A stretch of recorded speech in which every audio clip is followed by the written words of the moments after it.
بسم اللہ الرحمہ الرحیم۔ سلسلہ دروس احیاء-ال-علوم آج 11واں حصہ ہے۔ علم کی اہمیت ہم بیان کر رہے تھے، اس کا بھی آج ہے 11واں حصہ، اس کی 11ویں قسط ہے۔ آج کا ذکر خیر حضرت سیدنا امام مالک رحمۃ اللہ تعالیٰ علیہ کے حوالے سے علمی انداز میں اللہ تعالیٰ جل جلالہ نے امام مالک رحمۃ اللہ تعالیٰ علیہ کو بڑا مقام عطا کیا۔ آپ کو عالم مدینہ کہا جاتا ہے، امام مدینہ کہا جاتا ہے، اور اپنے زمانہ کے لحاظ سے امام مالک حافظ الحدیث ہیں۔ اپنے زمانہ کے لحاظ سے اللہ نے ان کو یہ شان و عظمت عطا کی ہے، اور 90 سال آپ نے اپنی زندگی گزاری ہے، جس میں 17 سال آپ نے فتویٰ کے لحاظ سے کام کیا ہے، لوگوں کو فتویٰ جات کی جو ہے نا صورت کے اندر لوگوں کی آپ نے رہنمائی کی ہے، جو سائلین آپ کی بارگاہ میں آ کر آپ سے سوال کیا کرتے تھے، اور انتہائی احتیاط اس معاملے کے اندر آپ کیا کرتے تھے حضرت سیدنا امام مالک رحمۃ اللہ تعالیٰ علیہ۔ اچھا، اس حوالے سے آپ عالم مدینہ ہیں، پھر اس حوالے سے آپ کو عالم مدینہ کیوں کہا جاتا ہے؟ تو کہتے ہیں یہ بشارت رسول اللہ صلی اللہ تعالیٰ علیہ وآلہ وبارک وسلم نے خود دی ہے۔ سرکار نے کیا فرمایا؟ سرکار کہتے ہیں جب علم ختم ہو جائے گا تو سرکار کہتے ہیں عالم مدینہ سے زیادہ علم والا باقی نہیں رہے گا، اور ایک روایت میں ہے کہ دنیا میں اس عالم مدینہ سے بڑھ کر کوئی عالم نہ ہوگا، اور یہاں تک کہ لوگ اس کی طرف مطلب عالم مدینہ کی طرف سفر کر کے آئیں گے۔ محدثین نے اس بات پر اتفاق کیا ہے کہ اس عالم مدینہ سے مراد سیدنا امام مالک رحمۃ اللہ تعالیٰ علیہ کی ذات کریمہ ہے۔ اچھا، اب اس حوالے سے دیکھا جائے تو اللہ کے محبوب صلی اللہ تعالیٰ علیہ وآلہ وبارک وسلم نے ان کی کتنی خوبصورت انداز میں شان و عظمت کو بیان کیا ہے۔ ایک بزرگ ہیں، کہتے ہیں انہوں نے اپنے بچپن کا واقعہ سنایا۔ والد گرامی کے ساتھ وہ حج کے موقع پر گئے، حج کے لیے تشریف لے گئے۔ بزرگ کہتے ہیں میں بچپن میں تھا، چھوٹی سی میری عمر تھی، والد گرامی میرے ساتھ تھے، ہم حج کے لیے گئے۔ تو کہتے ہیں کہ ہم نے کیا کیا کہ مسجد نبوی شریف کے اندر مزار اقدس اور ممبر شریف کے جو درمیان کا حصہ ہے، کہتے ہیں ہم وہاں پر سو گئے، والد گرامی بھی سو گئے، وہ بچہ کہتا ہے کہ میں بھی سو گیا، جو بچہ بڑا ہو کر اللہ کا ولی بنا۔ کہتے ہیں خواب آیا، تو خواب کے اندر کیا ہوا؟ رسول اللہ صلی اللہ تعالیٰ علیہ وآلہ وبارک وسلم کو میں نے دیکھا، اور انداز کیا تھا سرکار صلی اللہ علیہ وسلم کا؟ خواب کے اندر سرکار نے کیا کہ ایک پہلو کے اندر سرکار کے خلیفہ اول حضرت سیدنا صدیق اکبر رضی اللہ تعالی عنہ تھے، اور سرکار کے دوسری پہلو کے اندر خلیفہ دوم حضرت سیدنا عمر بن خطاب، عمر فاروق اعظم رضی اللہ تعالی عنہ تھے، اور سرکار صلی اللہ تعالی علیہ وآلہ وبارک وسلم اس انداز کے ساتھ آ رہے تھے۔ تو وہ شخص کہتے ہیں، بچہ کہتا ہے میں نے ہاتھ جوڑے، میں نے پوچھا یا رسول اللہ صلی اللہ علیہ وسلم آپ صاحبین کے ساتھ کہاں جا رہے ہیں؟ تو سرکار نے فرمایا امام مالک کے لیے راہ کو سیدھی کر دو، امام مالک کے لیے راہ کو سیدھی کرو، امام مالک کے لیے راہ سیدھا کرو۔ بچہ کہتا ہے کہ خواب کے اندر یہ چیز دیکھی کہ حضور نے فرمایا راہ سیدھی کرو، راہ سیدھی کرو۔ تو کہتے ہیں کہ جیسی بیدار ہوا والد گرامی اور میں، اس جو حصہ تھا مزار انور اور ممبر کے درمیان، کہتے جب ہم اس سے باہر نکلے تو ہم نے دیکھا کہ حقیقتاً وہاں پر حضرت سیدنا امام مالک رحمۃ اللہ تعالیٰ علیہ موجود تھے، لوگ آپ کے پاس جمع تھے، اور امام مالک رحمۃ اللہ تعالیٰ علیہ نے اپنی کتاب موطا امام مالک اپنے ہاتھ میں اٹھائی ہوئی تھی۔ اس انداز میں رسول اللہ صلی اللہ علیہ وسلم نے ان کی شان و عظمت کو بیان کیا ہے۔ اب اس حوالے سے دیکھیں اللہ نے ان کو کتنی خوبصورت شانوں سے، عظمتوں سے نوازا، اور پھر ادب و احترام ایک الگ ٹاپک ہے، ایک الگ پہلو ہے، اور جس انداز میں امام مالک رحمۃ اللہ تعالیٰ علیہ تعظیم و توقیر کے لحاظ سے، ادب کے لحاظ سے ان کی شان، ان کا مقام نرالا ہے، بے مثل ہے، بے مثال ہے۔ تاریخ کے اوراق کے اندر شاید اس سے بڑھ کر کوئی مثال نظر نہیں آتی۔ امام شافعی رحمۃ اللہ تعالیٰ علیہ خود فرماتے کہ میں امام مالک رحمۃ اللہ تعالیٰ علیہ کے جب آستانے پہ پہنچا، جب ان کے گھر میں پہنچا، تو امام شافعی علیہ الرحمہ کہتے ہیں کہ میں نے دیکھا خوبصورت حسین و جمیل مصر کے گھوڑے ان کے گھر کے باہر جو ہیں وہ باندھے ہوئے ہیں۔ تو کہتے ہیں میں نے کہا حضور والا اتنے خوبصورت گھوڑے ہیں، آپ نے کبھی گھوڑوں پہ سفر نہیں کیا، آپ گھوڑوں کے اوپر نہیں بیٹھے، آپ نے کوئی تبلیغ کا کام ان کے اوپر بیٹھ کے نہیں کیا، میں نے کبھی نہیں دیکھا کہ آپ گھوڑوں کے اوپر بیٹھ کر جا رہے ہوں کسی کو تبلیغ کرنے کے لحاظ سے۔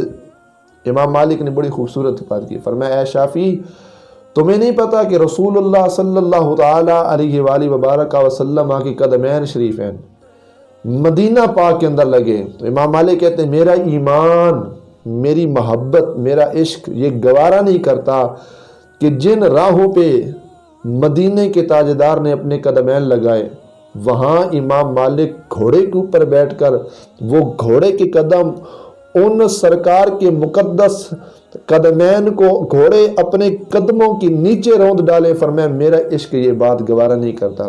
جن گلیوں سے معراج کے دولہ گزرے ہوں، رسولوں کے سردار گزرے ہوں، میرا عشق یہ گوارا نہیں کرتا کہ ان قدموں کے اوپر میرے گھوڑے کے قدم آ جائیں، اگرچہ یہ مصر کے ہی کیوں نہ ہو۔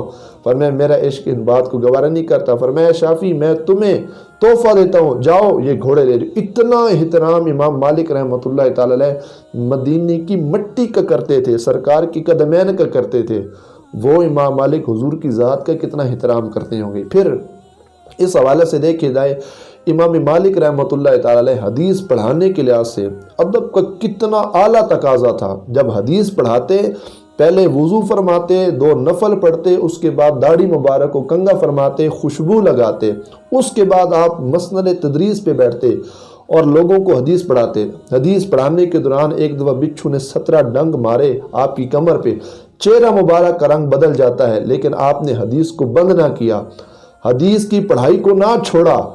حدیث پڑھانے کے بعد جب آپ کا رنگ بدل جاتا ہے تو لوگوں نے، طلباء نے، تلامذہ نے آپ سے پوچھا حضور آپ کا رنگ بدلا ہے، کیا ماجرا ہے؟ تو جب کمر سے قمیض کو ہٹایا گیا تو کیا دیکھا، بچھو ہے، اس نے اتنے ڈنک مارے۔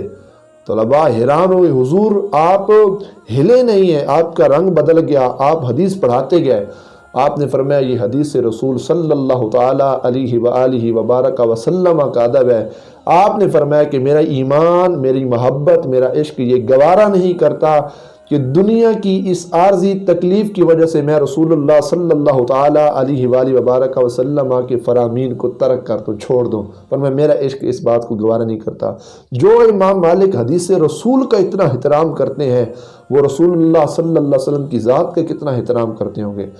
پھر اس حوالے سے انتہائی زیادہ احتیاط مسائل کے لحاظ سے امام شافعی رحمۃ اللہ تعالی علیہ خود کہتے ہیں کہ میں نے 48 مسائل امام مالک سے پوچھے، جن میں سے امام مالک نے 32 سوال کے متعلق فرمایا کہ مجھے علم نہیں ہے، ان کے متعلق میں تمہیں نہیں بتا سکتا۔ اور امام شافعی کہتے ہیں اتنے احسانات امام مالک کی میری ذات کے اوپر ہیں شاید اتنے کسی کے نہ ہوں۔ اور آپ کہتے ہیں امام مالک میرے لیے ایسے ہیں جیسے ایک چمکتا ہوا ستارہ ہوتا ہے۔ اتنی احتیاط آپ کیے کرتے تھے، جو مسئلہ آپ کے ذہن کے اندر نہ ہوتا آپ اس کو نہ بتاتے، اور بعد میں ٹائم دے دیا کرتے تھے کہ یہ مسئلہ بعد میں پوچھ لینا، پہلے میں اس مسئلہ کی تحقیق کروں گا، اس کے بعد میں تمہیں جا کے یہ مسئلہ بتاؤں گا۔ اتنی احتیاط آپ کیے کرتے تھے۔ اور پھر ایک بزرگ نے بڑی کمال کی بات کی، وہ فرماتے ہیں امام مالک رحمۃ اللہ تعالی، حضرت سیدنا احیہ بن سعید رحمۃ اللہ تعالی علیہ کا قول مبارک ہے، وہ کہتے ہیں حضرت امام مالک رحمۃ اللہ تعالی علیہ تو سرکار کی امت کے لیے رحمت ہیں۔ اور ایک اور بزرگ ہیں، انہوں نے کہا سیدنا امام مالک رضی اللہ تعالی عنہ اپنے زمانہ کے لحاظ سے حافظ الحدیث تھے، اپنے زمانے کے لحاظ سے۔ اور ایک اور بزرگ ہیں، انہوں نے بڑی ہی کمال کی بات کی، حضرت سیدنا امام اوزاعی رحمہ اللہ تعالی، انہوں نے امام مالک رحمۃ اللہ تعالی علیہ کے متعلق فرمایا وہ اتنی تعظیم کیا کرتے تھے، انہوں نے اللہ کی قسم اٹھا کے کہا میں روئے زمین میں سب سے زیادہ جو ہے نا علم کے حوالے سے سب سے زیادہ جو ہے کہتے ہیں میں تعظیم کرتا ہوں تو وہ فقط امام مالک رحمۃ اللہ تعالی علیہ ہیں۔ اور آپ کہتے ہیں کہ اتنی مطلب تعظیم کیا کرتے تھے۔ اور ایک بزرگ کے بارے میں یہ قول نقل کیا گیا ہے کہ حضرت سیدنا امام مالک رحمۃ اللہ تعالی علیہ کے متعلق انہوں نے اتنا کہہ دیا، وہ کہتے ہیں کہ کاش میری ساری زندگی اللہ امام مالک رحمۃ اللہ تعالی علیہ کو عطا فرما دے۔ انسان کو زندگی میں بڑی محبت ہوتی ہے، پیار ہوتا ہے، انسان اپنی صحت و زندگی کے تحفظ کے لیے پتہ نہیں کیا کیا کرتا ہے، زندگی کو بچانے کے لیے ہم پتہ نہیں کیا کرتے ہیں، لیکن وہ بزرگ نے بڑی کمال کی بات کی، وہ کہتے ہیں یا اللہ کاش میری زندگی امام مالک کو اللہ عطا فرما دے۔ زندگی سے بڑھ کر پیار انہوں نے حضرت امام مالک رحمۃ اللہ تعالی علیہ سے کیا۔ پھر اس حوالے سے مزید دیکھا جائے بڑی ہی احتیاط آپ فرماتے تھے مسائل کے حوالے سے، پہلے بھی میں نے عرض کیا۔ اور پھر کیا ہوا، ایک روایت میں یہ آتا ہے کہ عباسی خلیفہ نام اس کا کیا ہے؟ ابو جعفر منصور۔ اس نے کیا کیا؟ امام مالک رحمۃ اللہ تعالی علیہ کو مجبور کیے گئے شخص کی طلاق کے بارے میں روایت حدیث سے روک دیا کہ آپ نے اس روایت کو بیان نہیں کرنا۔ پھر کیا ہوا؟ اس شخص نے ایک خفیہ طور پہ آپ کے پاس ایک بندہ بھیجا اس مسئلہ کی تحقیق کے لیے کہ وہ آپ سے یہ مسئلہ پوچھے۔